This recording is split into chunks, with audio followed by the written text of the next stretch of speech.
I was DJing at Libertine. Someone taps me on the shoulder. He's like, "Oh, can you play a song? Can you play a song?" Taps me on the shoulder again. "Oh, can you play a song?" I was like, look round, it's will.i.am, right? And he's there in the club, like obviously they're celebrating something. He's like, "Oh yeah, can you play my new tune?" I didn't have it. I didn't have it. And then he kept coming back like every 5 minutes like an annoying Karen. Like, I was like, what am I gonna do? Like, I haven't got the song. There's two types of DJs. There's one who takes over from the last DJ, and then there's a DJ that makes you stop what you're doing and go to the dance floor. And I always wanted to be that one. So after seeing EZ, I was like, that's what I want to do. So don't have a backup plan. Go broke. Don't have a backup plan. Go broke. Like if you really love something, you should do that. You can do that. And the idea that you have to get a 9-to-5 job and you have to do this to earn money, I think it's a dream killer. Max Denham, welcome to the show. Thanks for joining me. Long time, man. Yeah, I know. It's been a while. We were just chatting before you came in and saying how long I've actually probably known you. And what's actually crazy. Do you know what, CJ? When I met you, you were like, you were a kid. Bro, I was at school. You were actually a kid. I was as well, because we were similar sort of age. But like, you were really small. Like, you grew a lot later in life. That's like the polite way of telling someone they put on a lot of weight. It's a facial hair. You had no facial hair. You looked about 6 years old. No, to give some context to the listeners, what age Max is actually talking about, how old I am there, is I was actually at secondary school, and one of my first dealings with Max is I actually booked him to perform at my school prom. You know, like the sixth form prom. I remember that, man. So that was probably actually my first. Well, some might say that's my first ever event booking. Was that the first thing you did? Because I knew about you before that. I think I met you before that with Harrison Smith. Yeah, do you know? I think it was around that time. Yeah, I don't think I'd actually started playing in clubs yet. And then Harrison kind of introduced me to a few people, and then from there, he brought you along to a couple of his sets. Yes, definitely. And so I was obviously DJing in the same circles as Harrison. What was that club in? That bar? No, not that one. RS Lounge. RS Lounge was one. Yeah. And then the one that Mark Wright used to own, that turned into a restaurant. The Manor House. Manor House. Yeah, that was on my first gigs. Yeah, that was crazy. I've got a funny story about that place. Before I knew Jermaine, he kicked me off the decks there. No, it weren't Jermaine. It was Siaka. No way. It was Siaka. Yeah. Why? What were you doing? He won't even remember that. What were you doing? I don't know. He just kicked me off. He said, "Oh, like you're get off." He won't remember that, but I remember it. Brilliant. I thought it was Jermaine. It wasn't Jermaine. It was Siaka. 100%. Brilliant. Well, from getting kicked off of decks to... But then later on in life, he booked me for boarding parties, so I won. Well, there is the comeback story, really, from being kicked off the decks to then becoming an international DJ. Yeah. Now you've played in places like Ibiza, Marbella, Dubai. Max Denham, as you're known, DJ Max Denham, or Max Denham, as people used to chant in clubs, so good that they named you twice, some might say. How did that even come about? Where did the name Max Denham come from? Because, for the listeners, everyone in clubs used to say Max Denham. Max Denham, and there's like a little intro you used to play, right? Yeah. To be real with you, the idea wasn't original.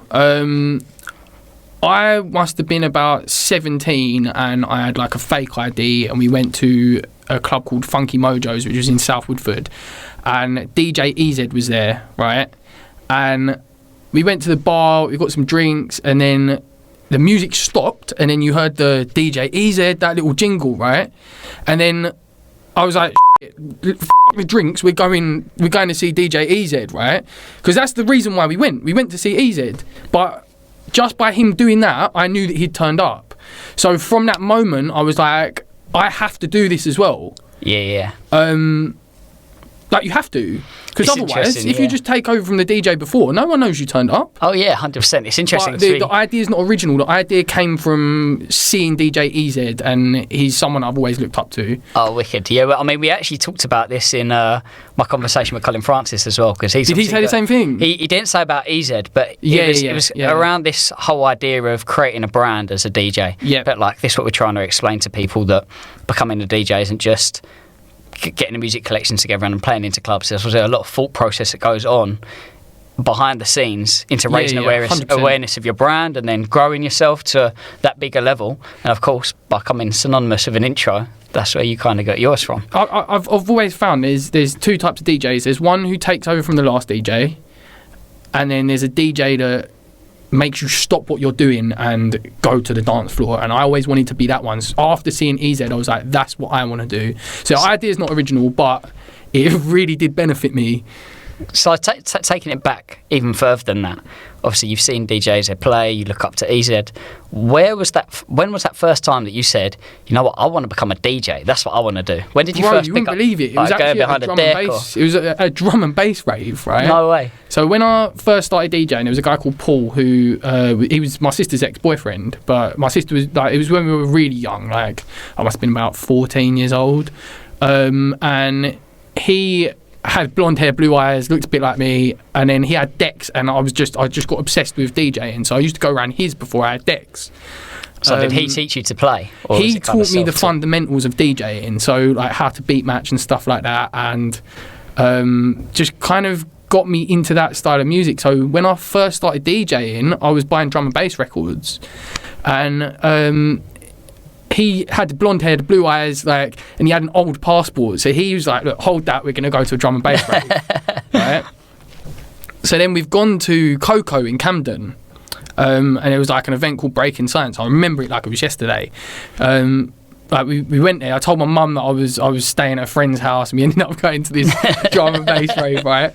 And there was DJ Friction and DJ Zinc were playing, and I saw him turn up, and just like the crowd partied like the Red Sea. Yeah. I was like, people got so much respect for these people, but they haven't got like imagine if you're on Big Brother and everyone's hassling you. It's not like that. Yeah. Like it's more of a kind of everyone just respects you. It's like people weren't pulling them over for selfies and stuff like that, and I kind of liked that. I liked that they were known for being good at something rather than just overnight celebrity. People wanting to have a picture with them. But it was like a respect thing, and I was like, I want to, like, I really want to do this for a job. Like, they can turn up and get paid to do this. I was like, I want that. Wicked. And then so I was about 14, 15 years old. Love that. And just that environment of being in a club at that young age and what it's like, and you're like, this is something that I've never done before, but this is what I want to do. And that's what's crazy now, because there's a whole generation of 17, 18-year-olds, 19-year-olds who are just going off to uni for the first time, and often at uni or around that kind of age when you're legal enough to drink, you get that kind of first introduction to a club. Yeah. And of course now, at this current moment in time, there's no clubs open, which is mad. It's crazy. So there's this whole generation of people who haven't actually been out and seen a DJ perform. Can I say one thing? You see this thing about the clubs not being open, I think that long term, it will benefit us. Definitely. It's tough now, right? Why do you think that is, Max? Why do you think that is? I kind of started coming up after the last recession, and what I noticed was when I first started DJing 2008 to 2009 in clubs, everywhere was dead. Clubs started closing down. People think like that would have been the worst time to start DJing, but it's completely wrong. It was the best time to start DJing, because what happens is, perfect example, somewhere like Birmingham, right? There's so many clubs in Birmingham. Like, there's so many that all of them are like half full, right? So after the financial hit of now, I'm predicting that most of them are going to close. Like, not for any fault of their own, not because they were all good before, but it's just financially, if you're paying rent and you're not earning any money for a year, it's going to be tough to keep that business open. So if there's one or two of them left at the end of this, and there's still the same amount of people that were going out from before, you're not going to have half full clubs. You're going to have people that can't get into clubs. And definitely, I think elaborating on that point even further, is that because no one's been allowed to go out during this whole lockdown period, 100%, and there's no parties going on, there's no social interaction, think about when things are allowed to just open and we can be free to do what we want again. People aren't going to be saying, it seems like it's a long way away now, but it's going to happen. 100%. This is what the whole point of the podcast is saying, is that, you know what, this isn't going to carry on forever. There is 100% a career to be made as a DJ, as a singer, musician, 100%. In the creative industries. And trust me, the bounce back is going to be crazy. Yeah. Because everyone's going to appreciate going out and listening to good music and good DJs and good artists so much more than they did before. Because, listen, we've been there. I do believe in this whole kind of cycle that you spoke about in terms of clubs being busy, or you get promoters in, or like it always used to be when we were growing up that you would buy tickets to go to the club. Like there's like these ticket sellers. I used to sell tickets for things. Like if I was DJing out here, the only way I'd get a booking was to sell tickets. So is that how your first kind of bookings come about? I got exploited by a few promoters. Yeah, but we're not going to know. That's like when I was like 18 years old. I'd like to add this show is not a political show. We'll not be slandering any club promoters. Sell like 100 tickets and I'll give you like 50 quid. Like, what? I sold them tickets for 20 quid each. What are you talking about? Mad. When you think back, I used to sell tickets for like £25 on Christmas Eve, and I'd see like £2.50 out of them. I always won on Christmas Eve and New Year's Eve. I always won because I'd make sure I got a good deal. Those are the money earners. Those are the money earners. Christmas Eve, because you knew everyone was going to be out. Yeah. Everyone was going to be doing something. Tickets sell themselves. I used to work at the DJ shop, and I used to, if I was selling tickets for anything like that when I was really young, I'd make them come to the shop to pick them up. Like, I actually bought my first club saxophone microphone off you in your shop. You're joking? Yeah, it was it was in I think I remember. Road, Western right? DJ. Western DJ. I've got a flashback of that happening. So is Western DJ still there? Yeah, still there. Yeah. So let's go back. You went and got a job. Yep. At a DJ shop. Yeah. So why did you do that? I had another. Right. So I went to sixth form for the first year. Right, and I was DJing at a local pub. It's Prezzo's now. It was the Bull and Crown, right? I remember. That's probably where I first saw you perform, which is why I probably booked you for my prom. Really? Yeah. It would have been. This is over 10 years ago. Yeah, it's like 2008, 2008. No, at least 2008, maybe 2007. Yeah, it must be. Yeah. So I was DJing there, and I was handing out flyers and stuff for the Fridays and Saturdays that I was doing in sixth form. So what happened was we had an influx of all these 17-year-olds coming to the pub, and then there was like a massive clampdown on underage drinking in the area, right? AKA, which I think I caused. I was going to the club underage. Yeah, of course. Back then you could have a fake ID. You could order it online. No one, like, as long as you had something to say that you're 18, you were good. Like the license was covered at the bar. So we were doing that, and then hit the fan. And I lost that job because they had to shut for 6 weeks or whatever to kind of redo it all and rebrand it, right? Because it was underage. Like, from rebranding from it was completely my fault because I was, who am I going to promote to? The people my age, right? Yeah. So I lost that job. So I thought, right, I've got to go and get a job. And I was earning good money at the Bull and Crown as well, especially for the age I was. So I thought, right, I've got to get a job. So did you drop out of sixth form? Oh, I didn't get on with it. I when I was earning money, and I was just like, look, all I want to do is DJ. I don't want to do anything else. So I don't want to go to uni. I don't want to do this. So it got to the end of the first year, and then I was just like I'm not going to do the rest. Like I want to focus on other things. So yeah, then I lost that job at the Bull and Crown. So I was like, what do I do now? So I got a CV together. It's the only CV I've ever written, and this was over 12 years ago. And I went up and down Oxford Street handing this CV into all the shops just as like a little stopgap. I thought, right, I'm going to focus on the DJing, but I need to be earning some sort of money. I just got a financed car, right? So I had to make them payments. I didn't want to ask my mum for anything. So I handed in, I printed out about 50 CVs, right? And I handed them all out, and I must have handed out about 40 of them to all different retail shops. I thought that's going to be an easy, like the staff turnaround will be massive, so I'll get a job straight away. And I've handed them into loads of shops, and then on the way back home, I thought I can get on the train at Oxford Street, or I can walk down to Tottenham Court Road and pop into West End DJ and have a look at these CDJs that I wanted to get, right? So they're DJ decks, right? CDJs. Yeah. It's the CD. They were the thing back then as well. Like now, there's all controllers and stuff, but CDJs were what you had to have then. So I thought I'm going to have a look at them. I'm going to have a little play on them, and I'm going to save up for them. So I'll get this job, and then I'll save up some money, and then I'm going to go and buy some CDJs from there. I had probably about 10 CVs left on me. I probably handed out about 40 of them. So I've gone to West End DJ, and I thought, I might as well I'm never going to get a job, never going to get it, but I might as well try. Like, I've got a CV in my hand, I might as well try and give it in.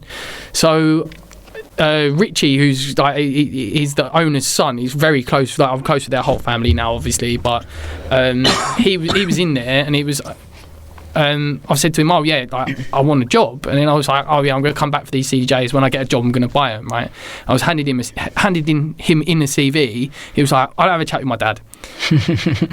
So then it gets to like Monday, I get a phone call from Levi's on what's that road near Oxford Street, Regent Street, right? So I get a call from them. They're like, oh yeah, can you come in for an interview? I went in for the interview like the day after, I got the job. So I've started like a couple of days later, and they've like given me all the free uniform and stuff like that, because you have to be wearing Levi's clothes to work in the store. I hated it. I hated that. Like, I was there for one day, right? And this is why. So you weren't a fan of bootcut jeans. So I started it, and then they were like, oh right, you've got to give people a number when they go and try stuff on. And they're like, you're doing that for 4 hours. I was like, I can't do this. Like, this is absolutely pointless, right?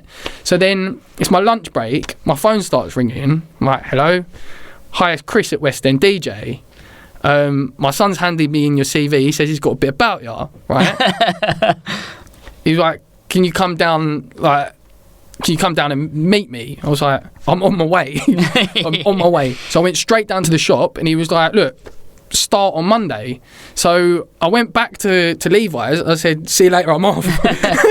Did you keep the free jeans? I kept the clothes.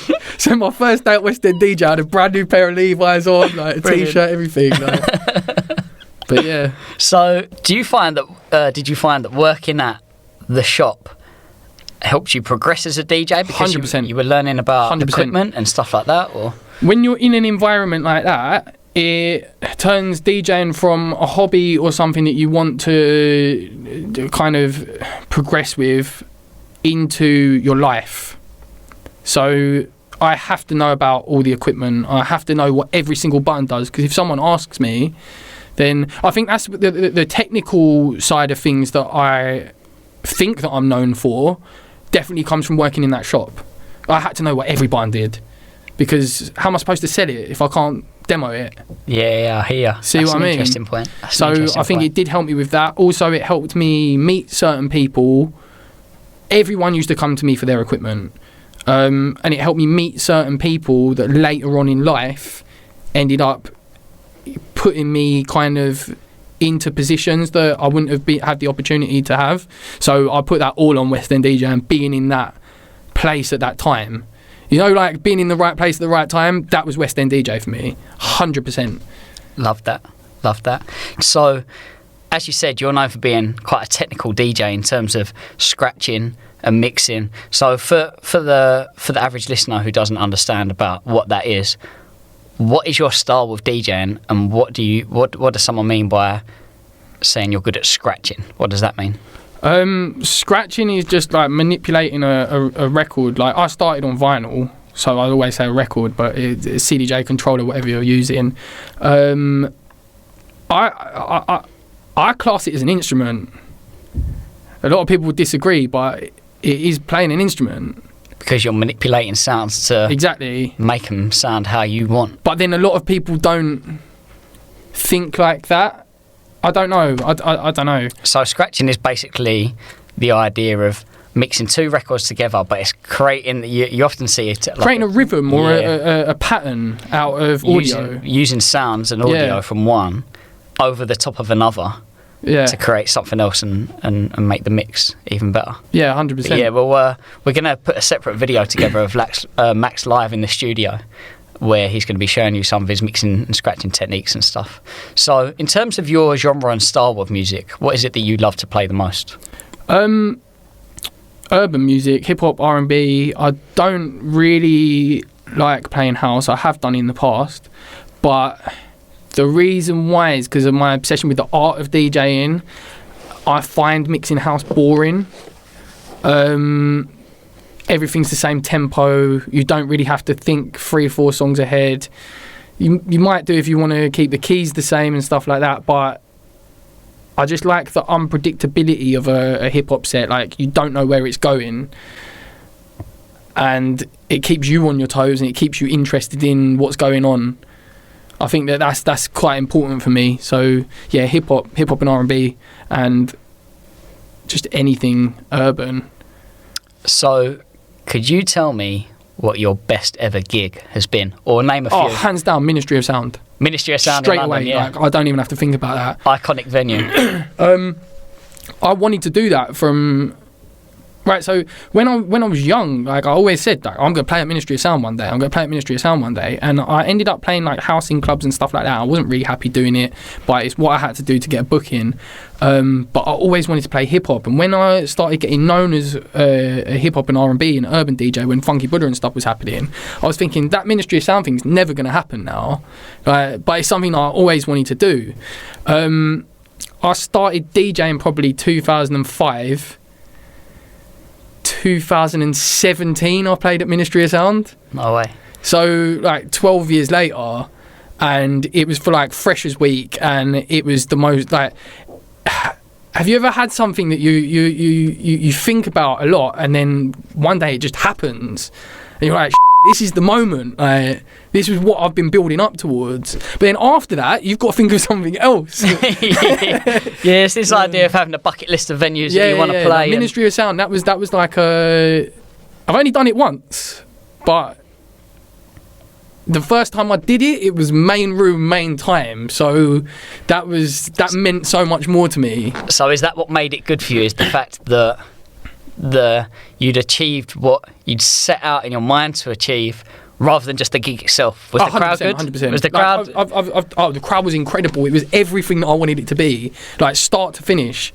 But Explain I think that it was feeling. just being in that moment as well. It means, right, what I've realised as well is, for certain parts of my career, DJing became about feeding off of a crowd, and that is wrong. That's not what you should be doing. It's about them feeding off of you. Right? So if I think back to that Ministry of Sound gig and you're like, how did it go? They were feeding off of me because I was that excited to be there and to be playing in that room. And my energy, I felt like they were feeding off of that. And that's what makes a good gig. Yeah, we've touched on it before about this idea of reading a crowd. Yeah. So could you explain what that means to you in terms of reading a crowd? How do you approach a gig? Do you tailor your set? Do you walk into a place and think, I know exactly what to play here? Or do you won't know until you get there. Yeah. You won't know until you get there. So you don't pre-plan your sets, you turn up. I like making folders of, what I'll do is I'll make a folder of like 200 songs that I might want to play in the next couple of weeks, and I'm thinking like, right, I'm definitely going to play this, but then if I'm playing for an hour, I'm probably going to play maximum 60 of them songs, so then I can change it every week as well, or change it every set slightly, but then it kind of narrows down my thinking while I'm in the moment. So instead of having 10,000 songs to pick from, I'm probably picking from 200. So yeah, I do plan things, I do prepare things in a certain way, but at the same time you've got to have that, you've got to kind of make it different every time as well. You have to. Oh, I hear that. So as we know, preparation is key. You've got a massive collection of records, but then rather than just pre-planning a set, you go in with an idea of the tunes that you're feeling at that moment in time, and then from there you can... Well, say if I'm playing somewhere like I was playing in Munich quite a lot, and the music that I would play there is completely different to what I'd play in London. Say at the same time I was regularly playing at Libertine and I was playing at Hugo's in Munich, and the music in Munich was a lot more commercial, and the music in Libertine was a lot more like, if something's dropped today I have to play that. Like if Tory Lanez has put up a new mixtape yesterday, I have to have some of the tunes from that mixtape at Libertine. Whereas in Munich it'd be more kind of fluffy, girly, hands in the air. Which I love playing both types of crowds, but you need to know that before you go there. And saying that, you're not going to know that until the first time you've been there. So you have to think on the spot for the first time, but then you can go away and prepare for the next one. Got ya. So, as you mentioned, you've played in Munich, you've held down residencies in London. Is there any other countries that you have loved playing it? Well, Marbella is like my second home. I've been doing that forever. Like, me and you have had some crazy times in Marbella. Yeah, 100%. A lot of Jaeger bombs. Sisu pool party and Aqua Mist, Tibu. It's everywhere. But Pangea, first time I started DJing there like 2010. So I was doing that for 10 years. 2020 is the first year that I haven't even flown out here. Yeah, I was going to say it's probably the same for me in the last 10 years. So from you, I had a booking there as well, and then no way, crazy. Whereabouts? I was supposed to do Aces at Plaza Beach this year in August, and the 2-week quarantine thing kicked in. Like after the lockdown, then there was like, if you go to Spain, you've got to quarantine for 2 weeks. So then they ended up cancelling the event. So who are Aces? Aces are Jay Smedley and Joel Seymour. They're up from I think Smedley's from Leicester. Everyone will say Nottingham, but it's because they hold down regular nights in Nottingham was their spot. Like they had the best events in Nottingham for forever. So if you're in that part of the world, definitely go and check out Aces events, and you might well catch Max playing at one of them. So just having a look at your social, going back to this idea of creating a brand, and obviously the idea that being a DJ isn't just turning up with records. So you've got 20,000 followers on Mixcloud, you've got 11,000 on Instagram, and a lot of your Instagram videos are of you live in the mix, scratching and doing various stuff to songs. So I don't want to be known for having my top off and putting baby oil on me. I don't care about that. Saying that, you said that I've got 20,000 on Mixcloud, right? But then I've got 11,000 on Instagram, right? I'm so happy about that. Like, I can't explain what that means to me. Like, to me, that means that people are interested in what I'm actually doing. They're interested in my DJing, not, oh, here's a picture of Max. Like, I don't care about that. And then again, like on my videos, I want people to see what I do, not what I'm doing day to day. Yeah, I hear you.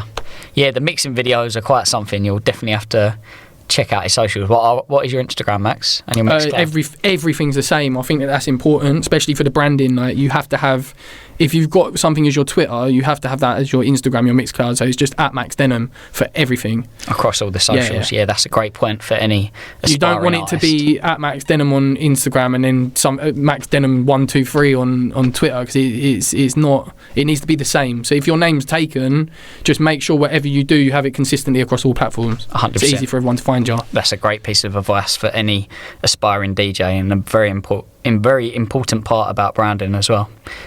So what is next for you then? Obviously at the moment, the live gigs in venues are kind of, non-existent at the moment, but you've been staying productive, and what have you been doing in your time?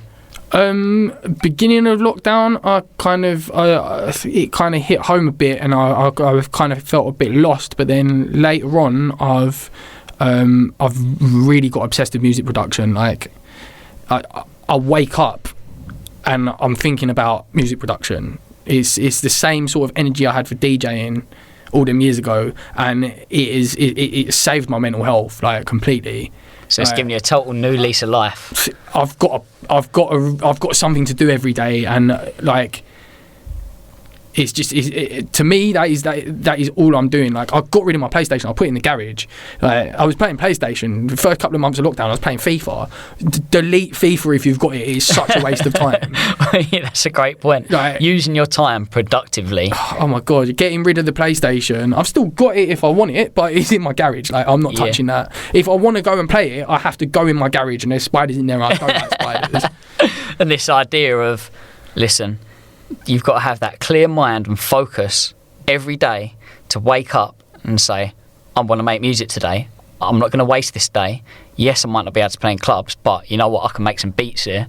I can make a record. I'm gonna be successful from the music thing. Like, I've got an obsessive brain. So, in terms of your music production, then, where are you aspiring to get to with it? What is the end goal? Well, like, I'm obsessed with it. Like, I've got an obsessive brain. So it's the same with how I was with DJing. Like, when I started DJing, I wanted to be the best at it. So I truly do believe if you're interested in something, you will get good at it, and you'll get good at it very quickly. Saying that, I've been into music production for about 5 years, but I've only just found that same love for it like recently, and it's lockdown that's pushed me into that, and it's something that, yeah, I wake up and it's all I think about. It's all I want to do. I don't even like. I've got to remember to eat. Like, it's bad, but at the same time, I know that it's going to benefit me. There's no way that it's not going to be my full-time career. Like, it is going to be my full-time career, and it works hand in hand with the DJing, which is the other thing that I love. So if I can push my DJing career further, it's going to be through the music production. Then I can be more selective with what gigs I take. Yeah, so that's quite interesting, because I'm coming from the same place right now. Where we're recording from now is the studio that I built during lockdown. Now I'm currently doing a master diploma in music production. Yeah. So for those who don't know about music production, it's the idea of actually creating music from nothing, from the ground up. So basically there's lots of different types of software that professional producers use. I use one called Logic. There's another one called Ableton.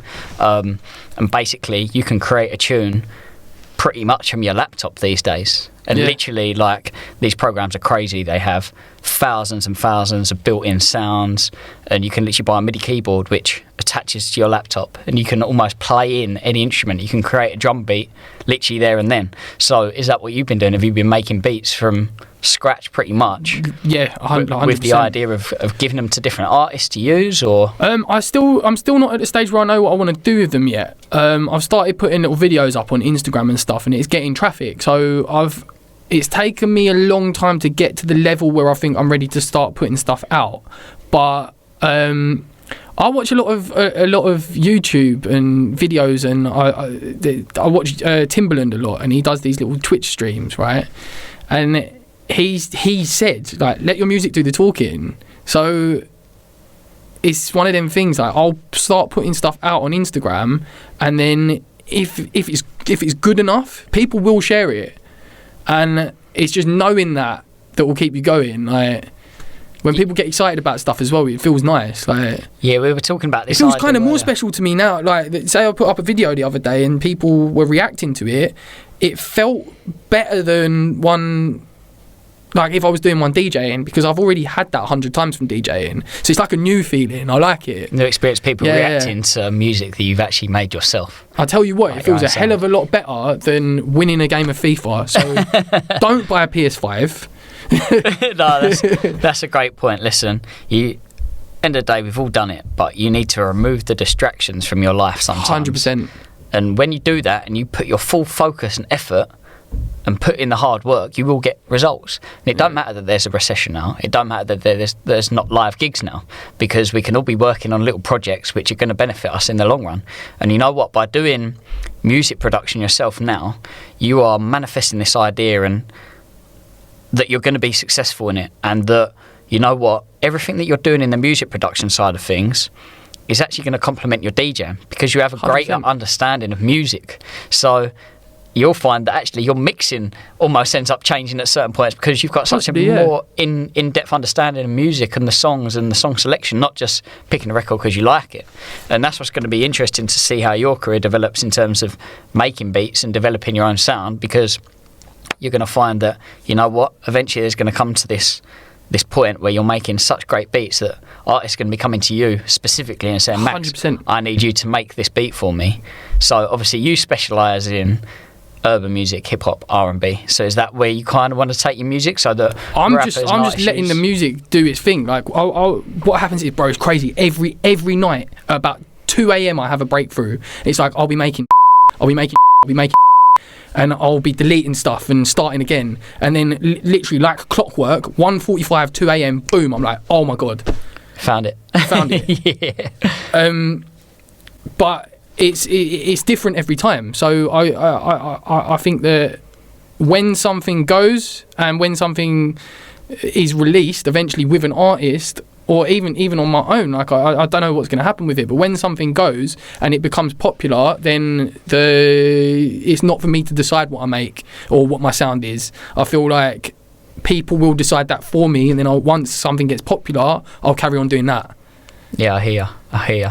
Now, do you know what? I've always, like, in the back of my head, I've always had this feeling like I'm going to be a millionaire. I always thought it would be off of DJing, but now I found this, like, I think this might be my direction. And do you know what's, like, call it cheesy or whatever, but I'm a massive believer in this whole idea of being on a certain path. Yeah. Being part of the process. And you know what? Your music career is very similar to mine in that each little chapter of it, so to speak, has fed the next idea. 100%. Like, yeah. From working in a record shop, that's then helped you develop as a DJ, started playing more clubs, which has taken you to playing various different countries. Now that's dried up. You've got this understanding of music and a catalogue of music, so your passion for music is greater than it's ever been, and now you can turn that idea into actually making music and making your own sounds. And do you know what? You wouldn't have got to that stage without having all the lessons behind you from... Bro, I've got a degree in what works on the dance floor. Like, I instantly know what's going to work on the dance floor. And some could say that's more valuable than a lot of academic 100%. careers that you could have by going to uni. Of course, so yeah. It's a very important point for anyone listening is, you know what, you don't have to go into higher education to get a career. Just because, okay, at the time there's this idea of you have to go to uni, you have to go to school. Listen, if you want to work hard at something and you're really passionate about it, obviously it's great to have some kind of backup plan and to work hard in school. Of course I disagree. Don't have a backup plan. Go broke. Don't have a backup plan. Go broke. Like, if you really love something, you should do that. You can do that. And the idea that you have to get a 9-to-5 job and you have to do this to earn money, I think it's a dream killer. And the reason why is because you get a 9-to-5 job, right? Then you start earning some money, and then you start getting things that you, like a car, maybe you get a mortgage and stuff like that. So you get trapped in that, right? Whereas if you're willing to, I always said I would DJ even if I wasn't earning any money from it, and I'm still gonna be like, obviously the clubs are shut, but I'm gonna prove on the other side of this, I meant that. Like, I really meant that. I've not earned any money in 8 months, and I'm still a DJ. I'm planning on things that's going to make me a bigger DJ, and I'm willing to go broke for it. Like, I don't care about the money. Like, I've never done it for that. Yeah, love that. So I think getting, especially if you're young, if you want to, if you've got a plan, like, you need to have a plan. If you want to be an investment banker, be the best at it. If you want to be a musician, be willing to go broke for that thing, because you will earn money from it. Like, I've done it from DJing. I've earned a lot of money from DJing, and I was always willing to have that thing. Like, I don't care about the money. It's not about money. It's about DJing. 100%. And that's a great point, and it's a point that I made on Instagram as well, in that this whole idea of reskill and retraining, that's what people don't understand, is that if you're that passionate about something and you work that hard at it, the rest will take care of itself. Because if you put in the hours to becoming the best DJ or the best singer or the best musician, you'll get to where you need to be eventually. 100%. I've got this thing, right? So if you had to fight Floyd Mayweather, no, just listen, right? You had to fight Floyd Mayweather. Have you seen me, Max? But this is the point. I couldn't fight out of a paper bag. You can't yet, right? So you've got to fight Floyd Mayweather. You go in the ring with him, 30 seconds, you'll be out cold, right? Because he's Floyd Mayweather, right? But then if I said to you, right, you've got to do that every day for a year, after 6 months, you're going to know where he's swinging. You're going to duck some of them. You're going to hit him back. You're still going to lose. You're still going to get knocked out, right? But after you've done it that many times, you'll start learning, right? After, it might take a year, it might take 2 years. After a certain amount of time, you're going to catch him. It's only a matter of time. So it's the same with anything. If you go to the gym, right, you can't bench press 100, right? But you start at 5s, you go up to 10s, you go up to 20s. You're going to progress. It's progression. And that little bit of progress every day is how everyone. That little bit of progress every day would get you to the stage where you're knocking out Floyd Mayweather. I'm telling you, facts. 1,000,000%. And it's interesting actually because people aren't willing to fail. That's the problem. People aren't willing to fail. That's the problem, and often that's the biggest part. From the failures, they're what put you on your course of success. See, I could kick me off the decks. Say no more. Say no more. Do you know what I said to myself when that happened? This is never happening to me again. It never did. There you go. There you go. And there's the lesson in all of it. Yeah. Is that you can't be afraid to fail. Whether you're a musician picking up an instrument for the first time, you go to a lesson, you can barely make a note. You think, why do I want to do this? I used to do it every Saturday morning. I used to turn up and think, this is the worst thing. I can't play this instrument. But then you start practicing. You learn your scales. You put in the hours, and then when something clicks, it makes it worth it. There ain't no better feeling. No, now at the point when you get a click, you're not giving up now. Yeah, it's because you committed so much time and effort to get into that point. Yeah. And you know what? Sometimes it's about that journey.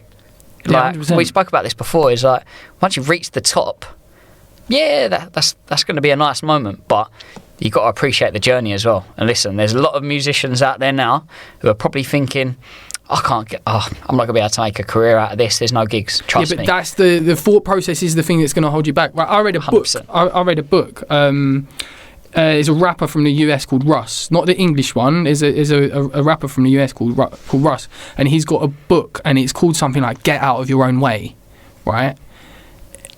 It's about music and how he made it as a musician and stuff. But I mean, it's a story, and it's a kind of a way to go about your life as well. You can learn from it. That I think that whatever you're doing, if it's creative, you should read that book.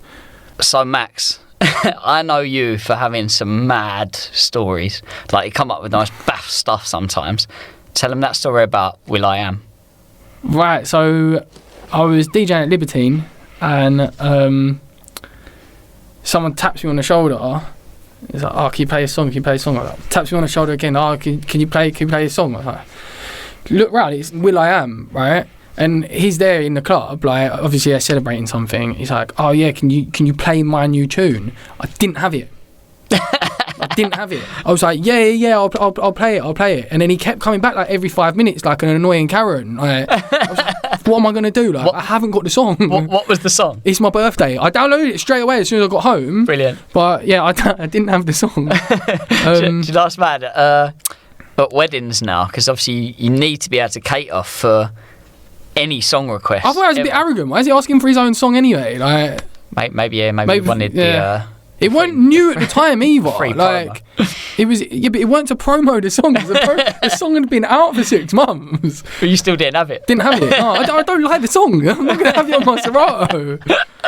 Oh mate, don't. You've played at quite a few celebrity parties and stuff, ain't you? Yeah, like some mad celeb. Who's the biggest, craziest celeb you've played for?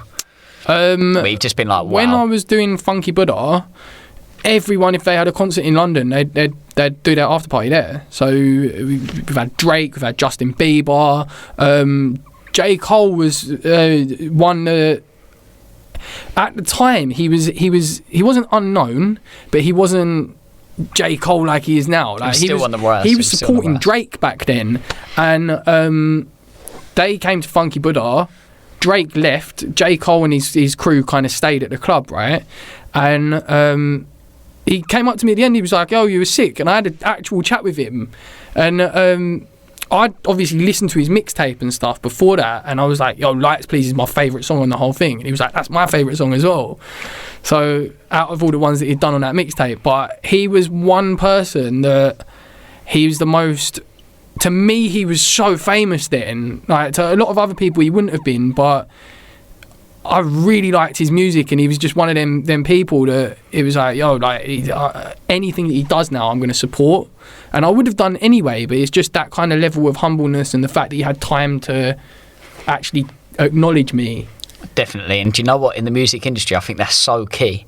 Is that the most down to earth, nice, approachable people are actually the ones that go the furthest. Sometimes it's the ones with the chip on their shoulder that think they're a bit too big time that actually don't amount to much at all. in the long run. Yeah, and but they're holding themselves back, aren't they? Yeah, 100%. Drake didn't talk to anyone. He was just, but I can imagine he's one of them people that he's so famous that he doesn't want to talk to anyone that's outside of his crew. It must be crazy the amount of people that try to befriend him or 100% become involved, or like, I think you've got to be very aware when you're that famous. Yeah. The amount of people that must try and use you to make money or to benefit themselves without just actually just wanting to be your mate for the sake of being your mate. Saying that, right, I've done a lot of parties for footballers, and I think that a lot of them, like, when I started doing all the parties for footballers, I'd do like the Spurs Christmas party and stuff like that. At the time, I didn't know anything about football. Like, I got into football from doing parties for people like that and then getting invited to games. So like 2014, 2015, I didn't know anything about football. So I'd do the Tottenham Christmas party. My mate Nick came with me, and then there's all these like footballers that like are massive coming up to me going, "Yo, Max." I'm like, yeah, cool. I'll be like to Nick, "What's his name?" But I think that the kind of the fact that I wasn't like licking their made them like me. But to me, that's just, I don't know who you are. Yeah. Oh no, that's mad. Going back to that Funky Buddha, because Funky Buddha was the club of all clubs. We used to play there every Tuesday for years. I wasn't even like being paid. I was like turning up. Minimal. Yeah. Minimal bits. Yeah. But then I bet you got a lot of work off the back of that. So yeah, what's crazy? A lesson for anyone watching this that thinks. Right, so doing things for someone to post your is not a reason to do it, right? So exposure and stuff like that. But if you're doing something like a club like Funky Buddha where Drake's turning up, like Timbaland was there one week, and then like the next weekend you'd have Justin Bieber turn up and stuff like that. Like, it's good to be in them positions. So if an opportunity comes about and it's like not necessarily for any money, but you know that you can benefit from being there, just do it. Yeah, just do 100%. it. Listen, sometimes you've got to do a free gig here and there, or put yourself amongst people that your network is your net worth. And sometimes you're mixing with certain groups who will push you to that next level. Yeah, so even if you're not necessarily earning money from something in that moment, it could potentially lead to other things, and you shouldn't ever be too narrow-minded to the fact that you can't work for free on certain occasions. Not saying you should all the time, because again, that can have detrimental effects. It's got to benefit both parties at the same time. So don't ever do anything that you think is not going to benefit you. 1,000,000%. And do you know what's crazy? I always remember as well meeting. Do you remember the song No Diggity, Blackstreet? Yeah. I used to love that song. I used to have that song on repeat, even before I started like playing in clubs. I just remember it being on one of them like I don't know, R&B compilation albums or something, and it was one of the tracks we always used to have on the car going to football. It was crazy. And I remember them doing a concert in London and having the after party at Funky Buddha. Yeah. And I remember meeting them. I remember being like, it's just crazy, because I wouldn't know what you would look like if you walked past me in the street, but I know your tunes. You know the song, yeah. And I always remember saying to him, I've never been, or never had that kind of fear of talking something. Like, I've never been starstruck. Like, I'll just talk to anyone. I'll talk to anyone and crack on. And like, if you're alright, we'll get on well. If you want to be a diva, we won't get on. I've only ever been starstruck once. Who was that? You won't believe who it was either. You won't believe it. Right, so I've met Justin Bieber, I've met Drake, I've met J. Cole. Like, I've met all these people. I was not starstruck for any of them. Who? Kano. Kano. Because when I was 14, Kano, Home Sweet Home was like my favourite. It was his album, but it was start to finish. I knew every word. Yeah. So when I met Kano, he was in Marbella. I was like, I had to kind of compose myself a bit. He was like, "Yo, that's Kano." Like, yeah, it's crazy. That's crazy. Another time as well, there's a DJ, right, called DJ Hype, and he's a drum and bass DJ. I saw him in Sainsbury's, right, and I was like to my missus, I was like, "That's DJ Hype, that's DJ Hype." Like, who's DJ Hype? I was like, "He's DJ Hype." She was like, "Go and talk to him." I was like, No, I can't. I never said hello to him. I was more gassed about seeing DJ Hype in Sainsbury's. Brilliant. Like, he don't know who I am. He don't know who I am. Brilliant. I remember going back to Blackstreet. I said to him, have you got any advice for me? I was probably only like 18, 19 at the time. It's like, have you got any advice? And he's obviously a man of very few words. Or there's a few of them in the group, right? But whoever it is I spoke to said, "Yo, bring the hype, bring the money." And they just walked off. And that's it. But I just always remembered it. It was just like, bring the hat, bring the money. And they obviously said it in his American accent, and I was just like gassed up, and I was like, fair enough. And then that was that. But it used to be funny because I used to turn up to Funky Buddha and like, I was a bit, as you said, I was quite small. I was a bit of a geek. Obviously, fashion changes. Basically, like Funky Buddha in like a blazer, and it was quite a like. Yeah, but that was your persona. That was who you wanted to present yourself as, and that worked for you. Yeah, definitely. It all comes back again to this idea of branding and 100%. feeling comfortable in however you want to dress or present yourself is a big part of it. And yeah, it's crazy. And it fits the saxophone as well. So yeah. Well, for weddings now, obviously I suit and boot up, but. I don't own a suit.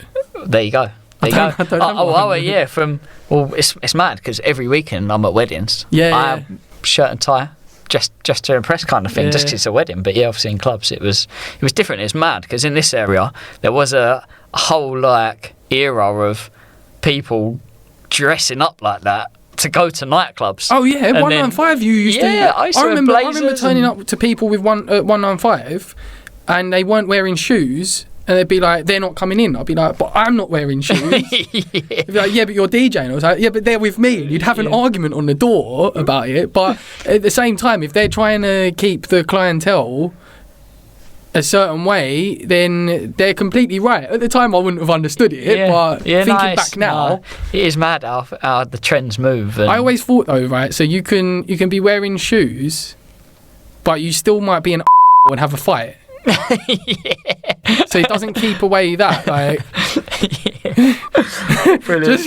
just because you're wearing shoes doesn't mean you're not an absolute douchebag. Never judge a book by its cover or a bellend by his suit, basically. So I always didn't understand that kind of rule. Oh, it's mad. Listen, do you remember when we used to go to that bar? Yeah, so we always used to go to Marbella pretty much like every month, and there's Flicks. Flicks as this. This is going back to this idea, right? Of like, don't judge a person's lifestyle by what they put on Instagram, because we used to do all these mad champagne spray pool parties during the day, where like all the clientele people were spending 50 grand on the table, spending ludicrous amounts of money at the in-party, and then all of the promoters and the DJs would go off, have a bit of dinner, sleep or whatever, and go to the nightclub. And before we go to the nightclub, we would literally go to the most run-down bar on the end of Marbella Strip. We'd be the only people in there. Flicks was the worst bar in Marbella, but it was. I think that the thing that made it good was the fact that it would just be us. Literally, like, yeah. We can all hang out with all the other DJs and all the other people, and we don't have to worry about anyone turning up and ruining the party. Like. It was one of them places where you could like get shots for like less than €1. So we go in and it would be like, you look around, it's literally only DJs and promoters and like our little close circle of mates. If you weren't in the circle, you didn't know about it. No, you'd never go in there. Because it's such a dingy bar. Yeah. Even if you see someone walking that's my favourite bar in Marbella. It's the best venue in Marbella. Yeah. Which is mad. It was. Because they used to have. They didn't used to have a DJ. They used to have just a laptop at the end of the bar. We used to go in and get the aux cable. So like whoever had the newest iPhone would basically be in charge of the music. But what was crazy is you go in there and get like, you'd look around and be like, oh, could I just get like 50 shots for everyone, please? And it'd be like, yeah, €20. And then like Sammy would turn up and you'd be like, Sammy, 3 shots now. Yeah, brilliant. Oh no, and we used to literally start every single night out in Flicks. Oh, it started at Flicks. But then by the time you leave Flicks, you don't remember anything.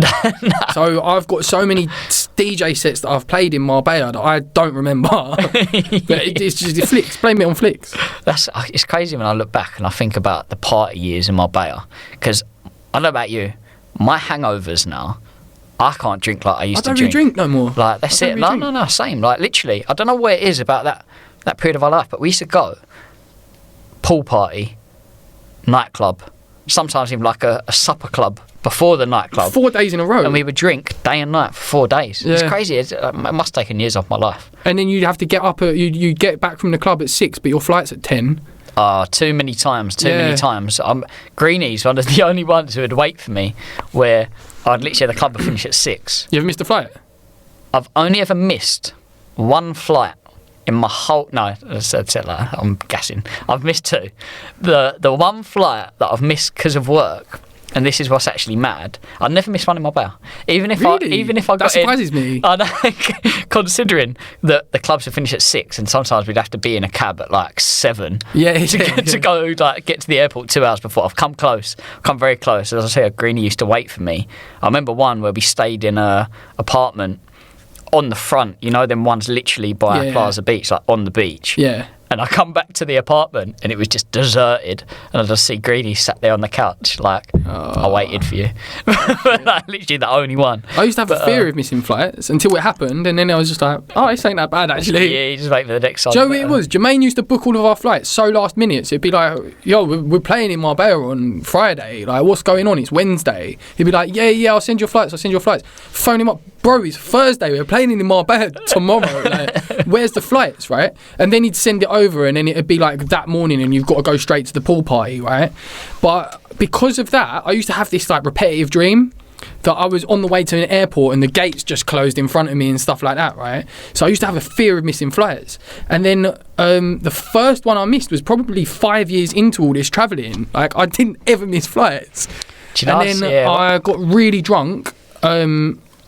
Got back to the room, and then I think my pickup was at about 10 in the morning, but where I'd got in at 6, I just overslept. It's happened a couple of times in Marbella, and the worst thing was that first time it happened, right? So I had a flight to Stansted, but then I had to be in Nottingham later that day for a gig, because I played on the Friday. I had to DJ in Nottingham on the Saturday. So I've then I've missed the flight. I've tried to go on Skyscanner and get a flight straight to Nottingham, or to East Midlands or somewhere near there. There was nothing that would get me there on time. So I had to fly to Luton, then go to Stansted to get my car, and then go to Nottingham. All on the worst hangover ever. And then I had to DJ for like 3 hours in Nottingham. No, long. I remember, that's what's mad, is the amount of times I've rolled in from nightclubs and still made the flight. The only flight I've ever missed is where I was in Ireland, and the club promoter had booked my flights and picked me up and everything. The hospitality was on point, but he hadn't checked me in online. So what that meant is when he basically said, we got loads of time, let's go for breakfast, you can just rock up and get on the flight. Like, there's going to be no one there. I was like, yeah, cool, that's fine. Because he hadn't checked me in, I couldn't put my luggage in, and I used to I still do, carry all my microphones in my luggage. So you've got to the gate, and they're like, oh yeah, you can get on, but you have to leave your bag. And I was like, without it? I was like, I can't leave my bag. So I then had to wait another 3 hours for a flight. That's like, I was fine, like on time, everything. But just because I arrived an hour before, I drove me and Sammy to the wrong airport once. Wow. Did you still make the actual flight though? Right, I am Mr. Early when it comes to flights. I'm sure you've heard stories. Yeah, I know Max would be in very early for flights. You come to my house, I'll drive to the airport, I'll park the car, but we're getting there at this time. Right? Organisation is key though. It is key. And you can relax when you get to the airport, relax. No dramas. Not if you're with Sammy. Sammy's the opposite of me. He's like, we'll be all right. Very relaxed when it comes to being on time, right? But you see with Sammy and getting to like gigs in Marbella, is he used to be the one that would like print all the mix CDs, and he'd be having to print like 10,000 CDs for every DJ that was giving it away. So I used to message Sammy like the night before Marbella, and he'd be like, yeah, can you get to my house at 6 a.m. to pick them up, because that's when they'll finish printing and I have them in the box. So I used to drive to his house. Yeah, I used to. Silly o'clock, and there'll be like every DJ coming down his road all getting their CDs. He obviously couldn't carry them all in his case, but yeah. So we were doing Mayweather in Dubai like once a month or something, but they'd always book either me and Sammy together, or me and Kenzie, or Sammy and Kenzie. There'd be two of us every time. So I'd been out to Dubai, like we used to go out there a lot, and we'd always fly from Gatwick. So Mr. Early, Sammy, you got to get to my house at 7 a.m. I'll drive to the airport. We get in the car, I'd drive to Heathrow. No, wait, if we've flown from Gatwick the last couple of times, I've drove to Gatwick, right? And then we get to the car park, and then we get in the car park, because I've pre-booked the parking at Gatwick. But for the wrong airport. And then Sammy's like, yo, we're at Gatwick. I was like, yeah. He's like, bro, we're flying from Heathrow. I was like, right, so then we've ended up getting back on the M25, and we had to run for that flight, and literally we made it by a second. Mad. To be fair, I come close once in Dubai as well, and I'd been to played at a brunch or something, and I had to fly really early, and I woke up that next day and I thought, oh, I'm so late for this flight. Still had a shower and everything, because I have to have a shower when I wake up in the morning. I thought if I missed the flight, I still need a shower. So backwards logic. Levels to showering. I'm literally like, there's a splash, and then there's like Radox on, and then I'm like calling the guy whilst I'm in the shower, like, yeah, can you be at my house in like 30 seconds? I need to leave. Get to the gate, they're like, we're closed. But you know, Dubai airport is so big, they have so many different check-in desks. Yeah. So I was on one side, and they're like, there's no way. I'm like, so I'm walking back, and I'm like, just let me try on the other side with a different person. Get there, I'm like, I've got such a big business meeting tomorrow. Obviously, just like trying to make some excuse. And she's like, if you run right now and run, you'll make the flight. We'll tell them to hold it. So they put my bags through. I've sprinted through the check-in, like all the security, everything. I was wearing flip-flops. I had to take my flip-flop off. I'm running bare feet through Dubai airport. Get onto the flight, sweating, like, go to the toilet, wash myself, sit down. I look to my left, and Bongo Ben sat there on the left. Wait, the same flight? We'd actually booked separate flights, but been out together the night before. Obviously, I'm not on my phone, but he's messaging me like, where are you? Aren't you supposed to be at the airport? Like, and I've just not replied because I'm like asleep and then running around, getting the flight, and he's literally sat next to me. And we booked separately and everything. I used to love Dubai airport. So we were doing once a month with Mayweather, and then after that happened, me and Rusky were rotating at Cirque, so it was every other week. He'd do 1 week, I'd do the other. I ended up having like a Emirates Platinum card, right? Because they'd be booking my flights, like the club, but you can still take the air miles. Yeah. Like I've upgraded flights from that. Mad. Like, if you see me on business class flights, I've only ever paid for business class once, but I've been on it like loads. Oh, I love that. Well, listen, Max, it's been a pleasure having you down for the show. I can't wait to see and hear some of the music that you've been making and I'm going to be putting out. And I encourage everyone to get over to Max's Mixcloud, Instagram. It's all the same. It's just at Max Denham. And yeah, go check out the video of Max in the Mix live from the studio. Cheers, Max. Thanks for having me, bro. Pleasure, bro. Pleasure.